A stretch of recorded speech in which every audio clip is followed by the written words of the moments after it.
দর্শক, দিনাজপুরের বিরামপুর উপজেলার কাটলা সীমান্ত থেকে সহকর্মী মোহাম্মদ নূর ইসলাম জানাচ্ছেন পুশিন নিয়ে সবশেষ খবর।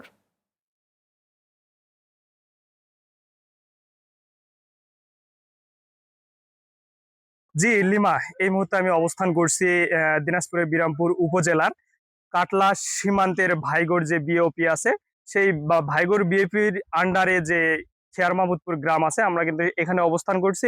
এখানে আজ ভোর রাত থেকে কিন্তু বিএসএফ 9 জন নারীকে পুষিনের চেষ্টা করে। এ সময় কিন্তু যে স্থানীয়রা আছে, স্থানীয় এবং হচ্ছে বিজিবির বাধায় কিন্তু বিএসএফ কিন্তু পুষিন করতে পারেনি এই মুহূর্তে।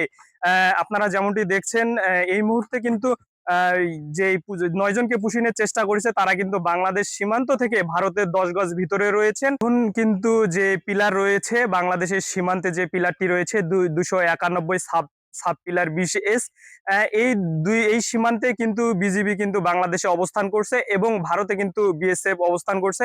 আমরা যেমনটি জানতে পেরেছি এখানে এসে যে এই 9 জন নারী কিন্তু ভারতের রাজস্থান থেকে তাদেরকে আনা হয়।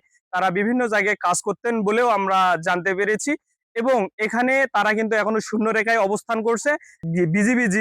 বিজিবির যারা কর্মকর্তারা আছেন তারা কিন্তু আনুষ্ঠানিকভাবে এখনো কোনো কিছু আমাদেরকে জানায়নি।